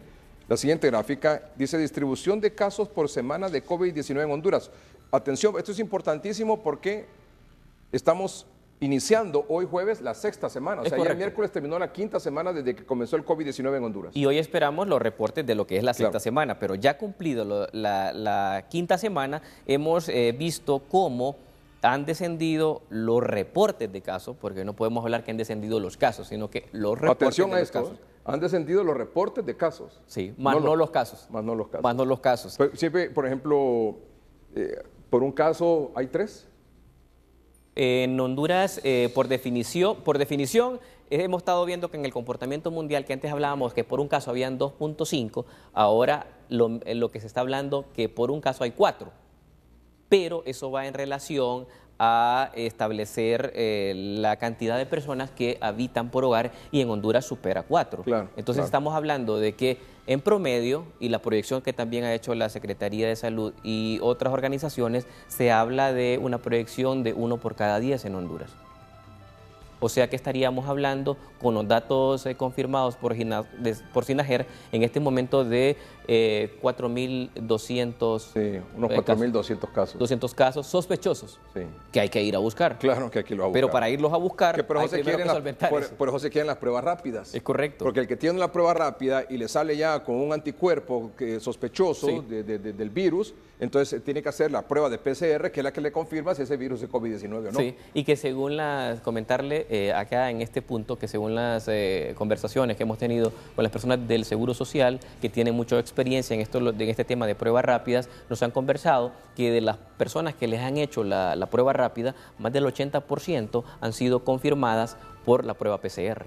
O sea que ellos están teniendo un avance, van un paso más adelante en la detección de casos. Muy bien. Y vemos, solo para concluir en esa gráfica, es que de la semana 3 a la semana 4 hubo un aumento siempre, aunque usted lo ve en descenso, hay aumento, porque siempre hay casos, del 74.25%, pero en esta última semana el aumento fue del 66.9%. En la gráfica siguiente, que es la sumatoria, la distribución acumulada, vea usted que los casos siguen ascendiendo. Lógicamente con un reporte de casos menor, ya que esta última semana cerramos con 83 casos nuevos, que en su totalidad para la semana 5 nos da los 426 casos que se han reportado actualmente. Luego de distribución de casos COVID-19, departamento de Cortés y Francisco Morazán. Vamos a analizar la relación que hay entre el comportamiento de estos dos departamentos. Un caso importante. En la semana anterior había cerrado para Cortés con 86 casos nuevos. Esta última semana cerró con 63. Si lo ve en números es menor, si lo ve en porcentaje aumentó. Cortés en esta última semana la conclusión es que aumentó proporcionalmente sus casos. La semana número 4, o sea, el jueves pasado, había cerrado con un aumento del 69.35%. Pero esta semana, habiendo aumentado 63 casos, eso representa, en comparación a la última semana, 73.20%. ¿Por qué hablábamos de que Cortés, a pesar de la limitación que había en las pruebas, seguiría siendo el departamento para esa semana que mayor cantidad de casos reportaría? Y eso se ha cumplido. ¿Por qué? Porque lo que hemos visto en Cortés son el reporte de los casos de las semanas anteriores. Todavía no hemos evaluado, y no digamos con el retraso que llevamos, los casos que se pudieron haber suscitado en el cambio de medidas. Y para la próxima semana, hablando de proyecciones, como tenemos un retraso en las pruebas, usted podría pensar de que ya pasando 2 semanas esperaríamos que Cortés descienda los casos, pero recuerden, vamos con un atraso en el reporte de pruebas. Entonces, ¿qué esperamos? Que Cortés siga ascendiendo y muy probablemente con la incorporación de nuevos laboratorios, el incremento de casos nuevos en Cortés, que no serán tan nuevos realmente, será superior a esta semana. Simplemente se van a certificar. Simplemente se van a certificar. Francisco Morazán sí, a pesar de ese número reducido de casos que se reporta, ha tenido una disminución en comparación a la semana anterior porcentualmente. Hacía una semana se reportó un aumento del 39.28% y actualmente ha tenido un descenso de 36% en sus casos. Vamos, por ejemplo, a la letalidad. La letalidad de COVID-19 en Honduras por género. Por género. 74% son de las personas que han masculinos, fallecido son hombres y el 26% son mujeres. Un porcentaje que se ha mantenido. La mortalidad ahí, pese a que el género ha aumentado en relación a las últimas semanas con las mujeres en casos de COVID-19, pero en la letalidad seguimos siendo los hombres que mantenemos ese porcentaje de muerte. ¿Y se mantiene también la edad promedio de las personas que mueren? Sí, correcto. 53 años es la edad promedio en este momento con el cierre de la semana. Más adelante habrá un cuadro de las... Ajá. Ahí vemos en la edad que sigue siendo, ocupando como ustedes lo pueden apreciar, el 40% de los casos están contemplados entre 40 y 60 años. 40%. Sigue siendo edad económicamente productiva. Sí. Bueno, y aquí en este otro gráfico también le refleja eso. Si bien es cierto, la gráfica entre 61 y 80... El 37%. Ha fallecido el 37%, pero sume usted entre el 31 y 40 años, 20%. Sí. La franja verde, la gráfica verde, sí. 41 y 50, 26%. Entre 41 y 26%. Sí, correcto. Y el 51 y 60, 14%. 60% de la sumatoria de las 60%, se ha dado... Sí, entre 31 y 60 años. Correcto. Jóvenes. Por eso es 53 años. En la edad promedio. En la edad promedio. Y se ha mantenido eso, sí, ¿verdad? Se ha mantenido y volvemos a decir, el principal probabilidad que usted tiene de fallecer es que contraiga el virus. Entonces, las edades que se ven más expuestas, que incrementan su número de contagiados, son los que tienen el primer lugar también en la sumatoria y la letalidad, porque hemos visto, y ya lo discutimos en el programa 3030, que se ha cambiado un tanto el enfoque en relación a la explicación de la letalidad de la enfermedad y donde la edad, si bien es cierto, es un factor siempre a tomar en cuenta, no es el principal, ya que hemos visto que la enfermedad se comporta de una manera diferente porque depende cómo está la condición inflamatoria en el momento que la enfermedad va teniendo su curso. No, y también la condición del paciente. La condición del paciente. La diabetes, la hipertensión, todo ese tipo de que más adelante que no necesariamente veremos esos puntos. Ha sido, como lo hemos descubierto aquí, de personas mayores de 60 años. No, han sido personas menores de esa edad. La letalidad por departamento, bueno, Cortés, ¿verdad? Cortés, sí, que ocupa el 74.3% con 26 casos, sí, y posteriormente el departamento de Yoro con el 8.6%, que ha reportado 3 casos y se mantiene con 2 casos. Eso ha sido sostenido tanto en el departamento de Francisco Morazán como en el departamento de Atlántida. Y con un caso, y eso representa el 2.9%, Lempira y Colón. Importante la siguiente gráfica, porque aquí vienen los síntomas iniciales de fallecidos por COVID-19. ¿Cuál fue el síntoma inicial de los fallecidos? El síntoma inicial siguió siendo la tos. La tos. La tos seca. O sea que ahí no hubo como un marco de diferencia, o un marco que le pueda decir, esta persona presentó para la letalidad un síntoma principal diferente a los que fueron diagnosticados como contagiados. Tos y fiebre. Tos y fiebre. Tos y fiebre. Pero vea usted que la dificultad respiratoria que estaban los principales síntomas, la primera gráfica, de los principales síntomas de los pacientes confirmados, sí, correcto, el principal fue tos. ¿Y de la letalidad? Tos 89%. Tos 89%. Y el segundo fue, en el caso de los confirmados, inicialmente, la fiebre. La fiebre. Y aquí en la letalidad, es fiebre también. Fiebre, o sea que ambos iniciaron, ambas condiciones. El que está llevando un curso hacia recuperarse de la condición de COVID-19, como el que falleció, tuvieron en estos dos síntomas las principales molestias que los hicieron acudir a la atención, pero la dificultad respiratoria sí marcó el 75% de las personas que fallecieron. Y mire, esta gráfica sí que es realmente ilustrativa. Correcto. La mayor enfermedad que padecían los pacientes de COVID-19 que han fallecido es diabetes. Correcto. Diabetes es una condición que si la evaluamos en esa gráfica de manera individual, comorbilidad o enfermedad crónica ya diagnosticada, fue la que ocupa en nuestro país el primer lugar, porque en el mundo nos han hablado de las cardiopatías, las enfermedades del corazón, luego la hipertensión, y en tercer lugar los artículos científicos destacan que es la diabetes la que está relacionado. Pero en Honduras el 24.1% son personas con diabetes. Hay mucha gente joven con sí, correcto, eso lo hemos visto. Mucha gente joven con diabetes, con hipertensión arterial también. Desde los 18 años en adelante vemos la diabetes tipo 2 que está más asociada a personas adultas cuando se supera los 45 años, que es ahí donde comienza el factor de riesgo. Pero para hoy la usted lo está viendo desde los 18 años. Correcto, de los 18 años. De hecho, en la clínica que nos toca dirigir en el hospital Por eso la muerte de tanto paciente joven con ese tipo de morbilidad. Correcto. Y lo otro, importante, que hay muchas personas que se les dificulta o se ha dificultado el llevar un adecuado control de la diabetes. En otras palabras, tiene un grado de mayor complejidad controlar la diabetes que la hipertensión arterial.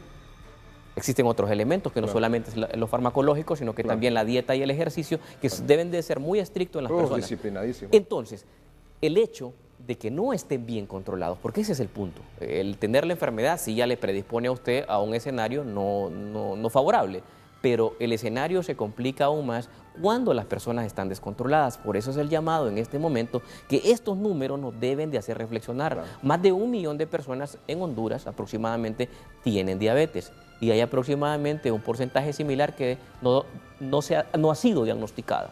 Entonces, esa persona que no está bien controlada de la enfermedad es todavía el momento, no ha llegado esa condición a su organismo, entonces actúe pronto para que su organismo tenga la capacidad de contrarrestarlo, porque el simple hecho de tener estas enfermedades ya lo predisponen, pero el descontrol de las mismas es un condicionante o un detonante mayor.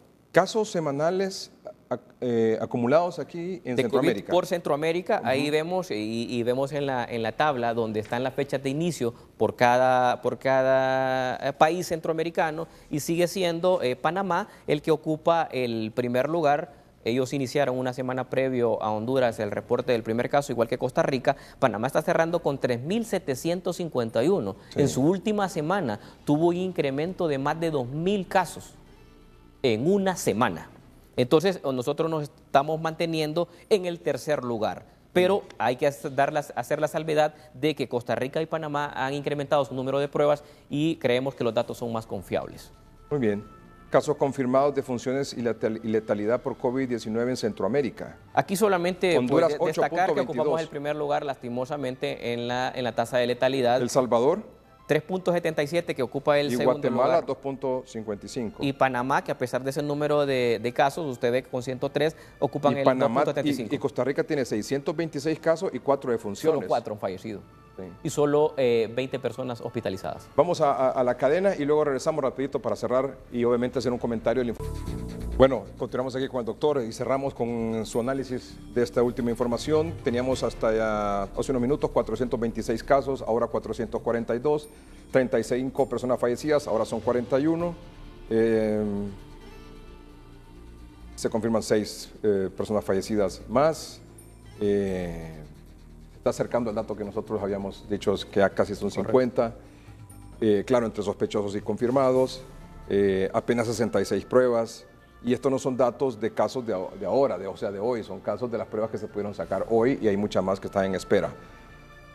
Su comentario, la tasa de letalidad la teníamos en 8.22 hace unos minutos, hoy, ahora, ¿en cuánto está con esos datos? En 9.19. Creo que no hemos recibido buenas noticias. El hecho de que se reporten sus 16 casos positivos, eso es en relación a 66 pruebas que son mínimas en relación a la cantidad que se debe seguir buscando.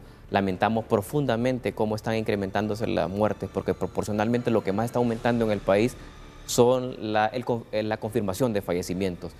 Estamos llegando a casi un punto en este momento de decirle al pueblo hondureño, estamos a punto de llegar al 10%. ¿Qué significa el 10%? Es que por cada 10 personas que está saliendo positivo de COVID-19 en el país, una se está muriendo.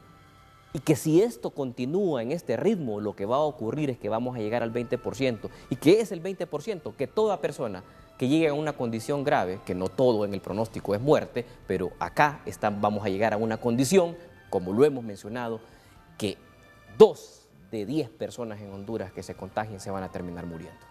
Esa es la realidad.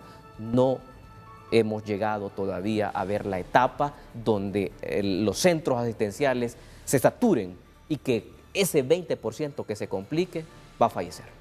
Doctor, muchas gracias por su comentario esta noche y su análisis de siempre y por apoyarnos en esta situación que estamos atravesando. Gracias, aquí estaremos cada vez para seguir orientando a la población y haciendo el llamado de atención. Pese a todo lo que le digan, pese a que se abran ferreterías, que se abran todos los comercios, usted tiene que quedarse en casa porque la responsabilidad la tiene usted. Usted tiene la decisión, quédese en su casa. ¿Hubo algún resultado al fin de la incorporación de un laboratorio en los resultados de hoy o no?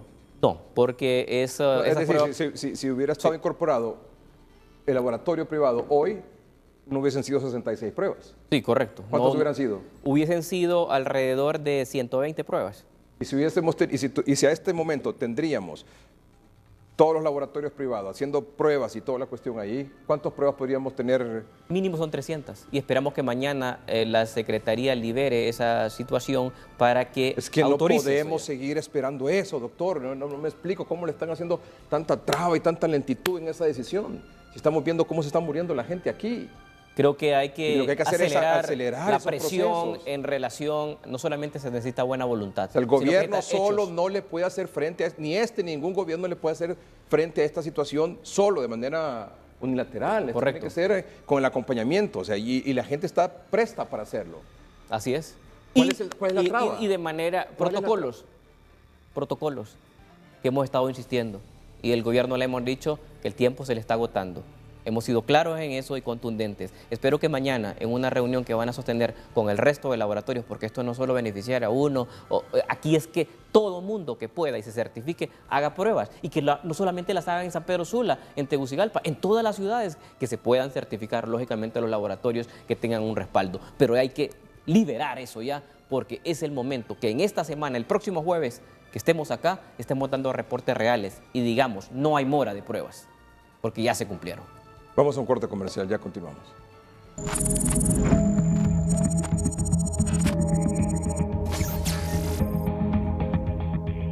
Contiene leche Ceteco, contiene avena, contiene harina de panceta. Lactosa con sus marcas líderes Ceteco, Sula y Quaker se suman a la lucha contra el COVID-19 realizando una importante donación. Así es que estamos entregando un total de 20,000 desayunos a 3 organizaciones que están en el frente de la línea de batalla en estos momentos y que son héroes que reconocemos.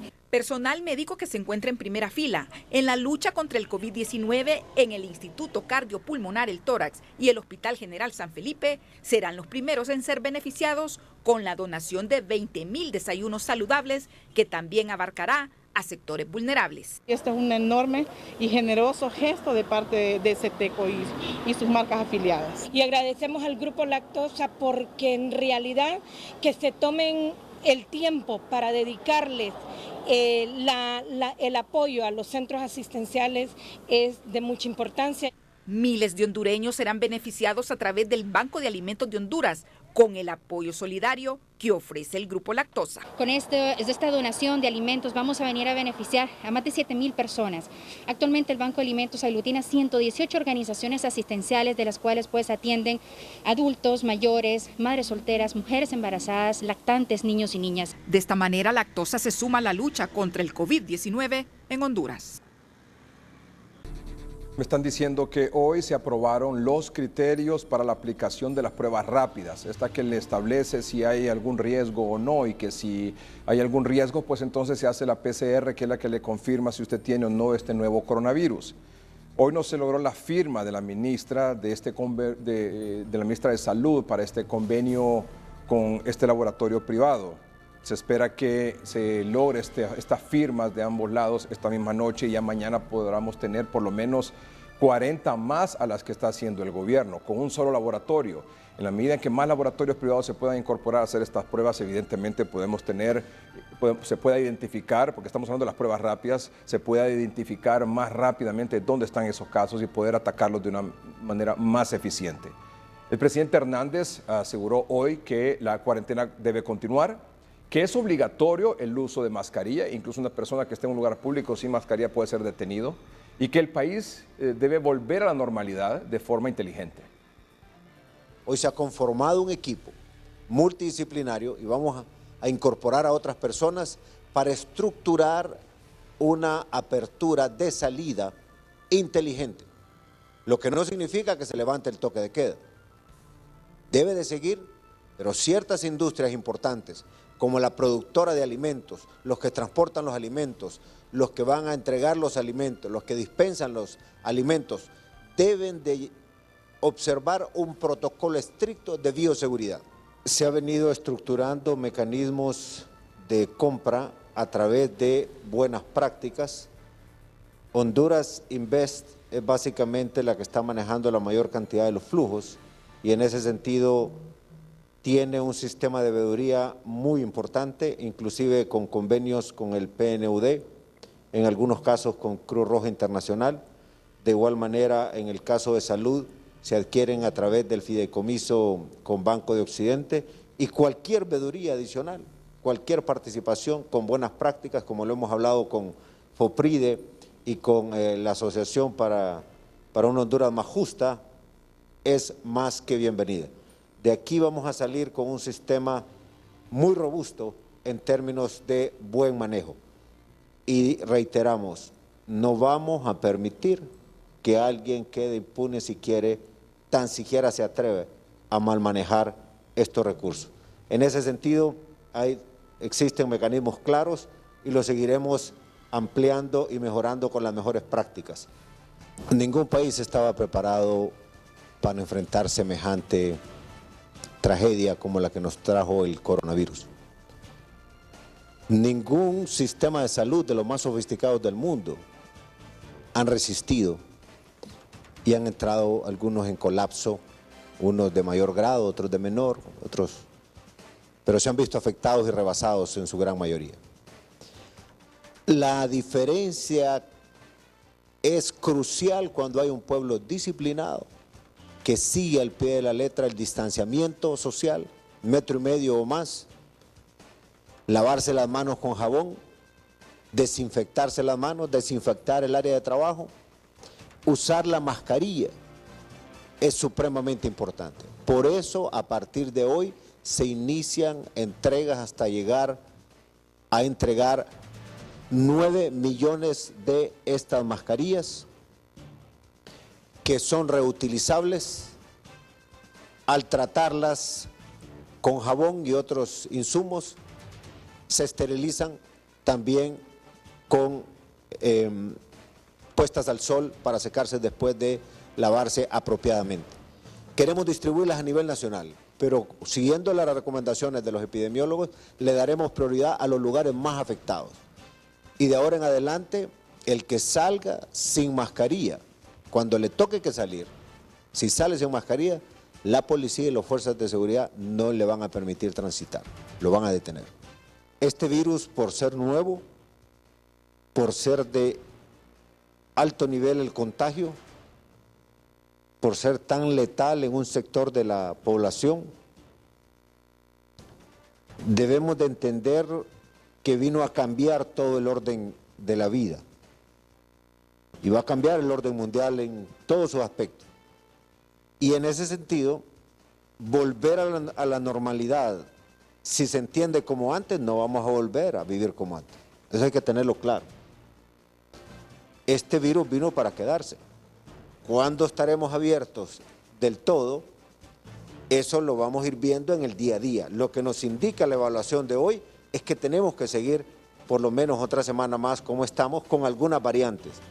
Y la apertura de más espacios económicos y sociales van a pasar por las medidas de bioseguridad, y esperamos nosotros que los epidemiólogos nos vayan dando un estimado de cuándo la curva puede empezar a descender.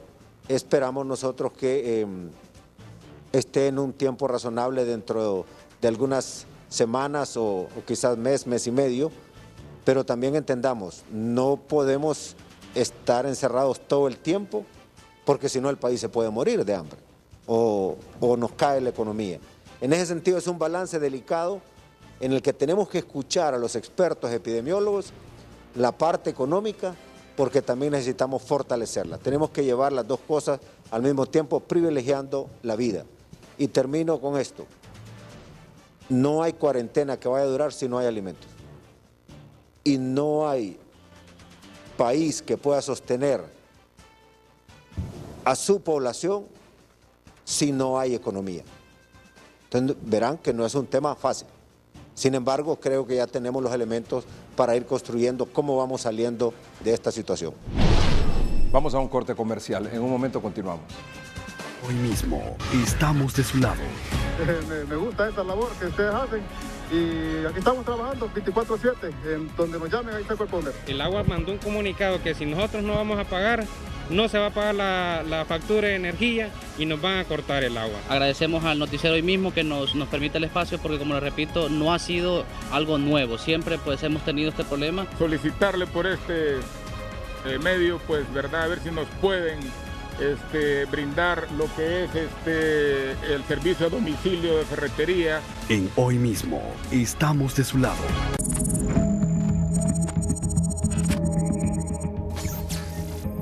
La doctora Roxana Araujo es epidemióloga, exsecretaria de Salud y es consultora también de Noticieros Hoy Mismo sobre este tema de la pandemia del COVID-19. Doctora, buenas noches. Sí, muy buenas noches, licenciado. Un gusto poder estar con ustedes. ¿Qué impresión le causa, qué conclusión llega con respecto a estos últimos datos certificados por el gobierno, que nos dan ya 442 personas con COVID-19 en el país? 41 personas han fallecido, al menos 10 personas se han recuperado, también 66 pruebas realizadas.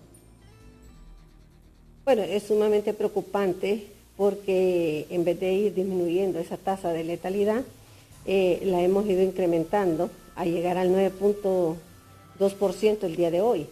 Y sí, claro, como decía el doctor Videa, creo que es la más alta que se está manejando en este momento a nivel de Centroamérica.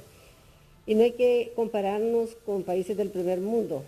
Vayámonos a un país cercano a nosotros, como es Costa Rica. Costa Rica reporta más de 600 casos hasta esa fecha y tiene una cantidad de fallecidos muy baja. Creo que este es un gran ejemplo para nosotros de cómo se maneja. 4 fallecidos reporta Costa Rica y creo que nosotros deberíamos de ver realmente qué es lo que está haciendo para que ellos tengan esa cantidad que es mucho más alta que la de nosotros y que tengan una tasa muy baja de letalidad. Considero que todavía nos hace falta mucho que aprender de estos países que han hecho una contención y han fortalecido el sistema sanitario para llegar a tener tasas de letalidad baja, o por lo menos las que se habían promediado inicialmente y la que se mantenía hasta hace unas semanas a nivel mundial, que era del 2,3%, pero que nosotros realmente hemos sobrepasado esa cifra de fallecidos. ¿Cuántas máquinas se tiene para procesar y cuántas muestras se procesan en el laboratorio para certificar un caso de COVID-19 en el país? ¿Sabe usted? ¿Cuántas máquinas? Sí, ¿cuántas máquinas son y cuántas pruebas caben en esas máquinas para certificar? Mire, lo que sé es que hay una máquina, eso es lo que tengo entendido, y los kits que vienen para las pruebas, vienen kits de 50 pruebas cada una. Esos kits necesitan de algunos otros elementos para que funcionen y se puedan montar las pruebas. Nosotros estamos montando muy pocas diariamente.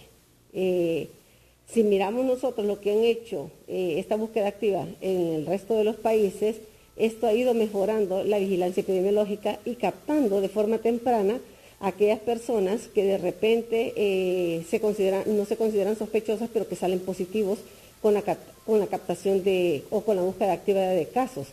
Y eso es lo que nos ha faltado. No hemos fortalecido aún la parte de laboratorio. Yo escuchaba unas declaraciones anteriores de una persona del área de microbiología y ellos mencionaban que tenían 6 laboratorios listos para procesar 100 pruebas diarias. Considero que eso es un número aceptable para un país como el nuestro. Realmente deberían de andar entre 500 a 1000 pruebas diarias que nosotros pudiéramos procesar.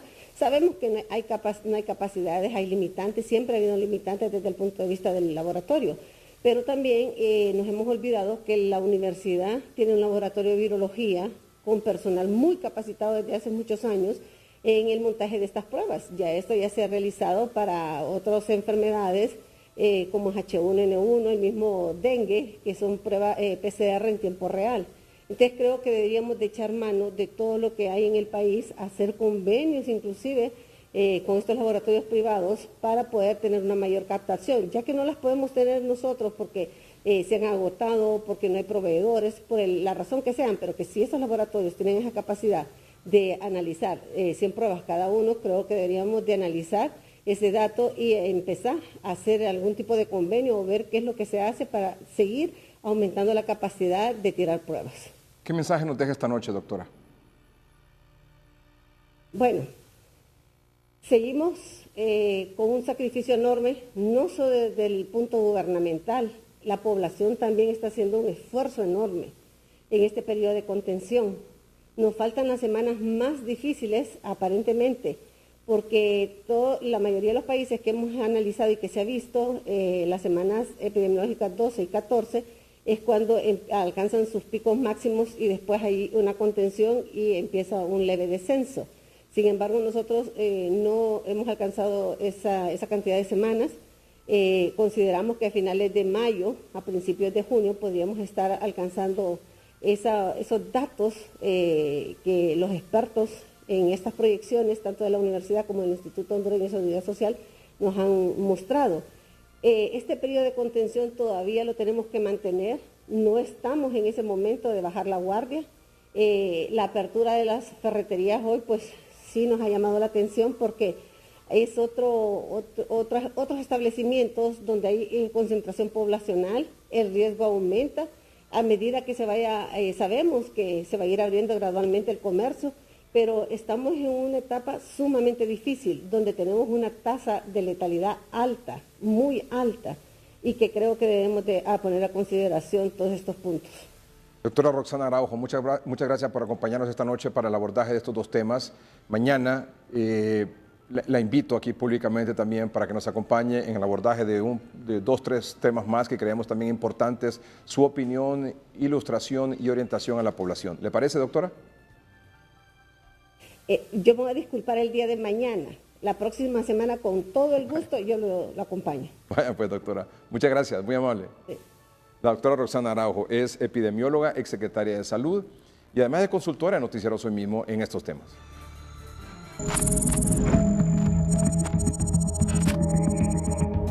Estamos por concluir el noticiero esta noche. Le damos la oportunidad. Se ha comunicado con el noticiero al señor Marco Bográn. Don Marco Bográn es el director ejecutivo de Inves, Inversión Estratégica de Honduras. Don Marco, buenas noches. Buenas noches, don Edgardo. Muchas gracias por la oportunidad y sé que estamos en los últimos minutos del programa y perdone que lo esté atrasando en ese sentido. No tuve oportunidad de ver las entrevistas que se hicieron hoy con algunos amigos que nos han estado apoyando, incluyendo a Pedro Barquero y Efraín Díaz Arribiaga y otra gente, pero lo que quería mencionarle es que el llamado que estamos tratando de hacer de parte de Invest Honduras, en conjunto con el presidente de la República, es para que nos unamos, como usted muy bien lo ha dicho hoy. El gobierno no puede encarar esta pandemia de manera aislada. El gobierno no tiene la capacidad de enfrentar esto de manera unilateral, y me gustaron sus palabras, don Ricardo, y lo felicito por ese aporte. De igual manera, quiero también felicitar muchísimo al estimado Galeno, que ha estado con usted y que lo está asesorando, el doctor Videa o Videas, quizás estoy equivocándome en el apellido, pero no sé si tiene este o no al final. Me gustaría poder darle el apellido correcto, pero muy acertada la participación de él. En cuanto a compras y contrataciones, Edgardo, como yo se lo he planteado a usted en otras ocasiones, admitimos completamente, y yo lo reconozco, que hemos cometido errores en el camino y probablemente lo seguiremos cometiendo. Quiero con mucha tristeza manifestarle que hoy recibimos un estudio científico de Londres, si no me equivoco, que plantea que hay de Estados Unidos, perdón, que hay una enorme posibilidad de que esta pandemia no tenga un fin ni siquiera en el año 2020, sino que tengamos o vivamos tristemente como humanidad una etapa de intermitencia permanente del brote del virus, porque hay algunos estudios como el que hoy salió, y se lo voy a mandar a usted personalmente, que establecen que pudiera ser que lleguemos al 2021, y hay unos todavía más pesimistas que dicen que podemos llegar al 2024 con el coronavirus apareciendo de manera intermitente cada vez que las estaciones del tiempo o del clima se lo permitan. Al igual que, por ejemplo, la influenza tradicional que viven los países que están al norte, a excepción de Honduras, afortunadamente, porque nuestro clima en el invierno no es ni siquiera parecido a lo que ellos viven en el norte. Pero si eso es así, Edgardo, eso implica que no solo el mundo entero, pero en especial nosotros los hondureños, vamos a tener que aprender a convivir con este virus de manera intermitente, aunque permanente, por algunos 12, 18 o más meses, mientras aparece la vacuna. ¿Y por qué estoy mencionando este panorama, llamémosle de largo plazo? Porque para efectos de la pandemia, para nosotros vivir 18 meses bajo estas condiciones es un efecto de largo plazo. Lo planteo porque esto implica que hoy más que nunca los hondureños nos tenemos que unir graníticamente, como usted lo planteó. Y si por su medio, Edgardo, Invest Honduras puede unirse con el sector empresarial, con los veedores sociales, con los sectores económicos, incluyendo la economía social del país, lo invito a que usted nos ayude en convocarnos y que estructuremos en efecto una coalición para atender esta terrible pandemia que nos está acosando de la manera en que lo está haciendo. Yo quiero brindarle todo el respeto a los médicos que han participado en su medio y en especial a sus panelistas que hoy estuvieron en entrevistas, como don Pedro Barquero, con quien me comuniqué anoche. No hemos tenido oportunidad de hablar hoy, pero lo voy a hacer hoy en la noche. Anoche también hablé con el presidente del Consejo Hondureño de la Empresa Privada, don Juan Carlos Icati. Lo invité, como también lo hago para la Cámara de Comercio de Cortés, a don Jorge Fara y a mi hijo Pedro Barquero, a que nos unamos y que en efecto sí queremos el aporte completo de ellos en cuanto a qué ideas tienen, qué podemos hacer. Como lo decía el doctor Videa, estamos conociendo este virus. No terminamos todavía de conocerlo y no sabemos todavía cuáles van a ser las últimas consecuencias que nos puede traer. Eso es definitivo. Yo le doy un ejemplo porque quiero que su teleauditorio, Edgardo, lo escuche para que entiendan cómo eso ha cambiado en cuestión de semanas. Hace menos de un mes, yo estuve en reuniones a donde médicos, especialistas, expertos, nos planteaban al gobierno que el coronavirus solamente era contagiable si el que estaba contagiado presentaba síntomas. Entonces todos pensábamos que si alguien estaba asintomático, y eso fue lo que nos dijeron los médicos en ese momento. Por eso el galeno que estuvo con usted hoy lo decía tan claramente, estamos apenas conociendo el virus. Pero hace un mes los médicos nos decían, si alguien está asintomático no puede contagiar al resto de la población. Hoy nos damos cuenta que el mayor peligro que tenemos es que en efecto todos esos asintomáticos, pero contagiados, andan deambulando por todas las ciudades, por todo el área rural de Honduras, y por lo tanto ese es el mayor peligro.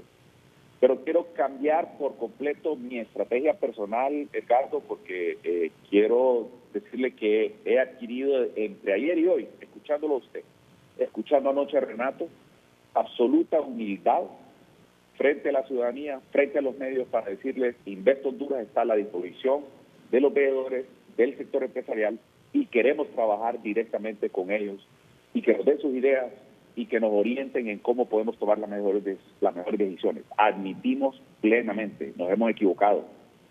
Usted lo ha planteado en su programa y tiene toda la razón de hacerlo. Nos podemos equivocar nuevamente, somos humanos frente a algo que no conocemos, pero tengo la humildad plena para decirle que estoy a disposición de toda esa coalición que quiera apoyarnos, y los quiero escuchar para tomar las mejores decisiones.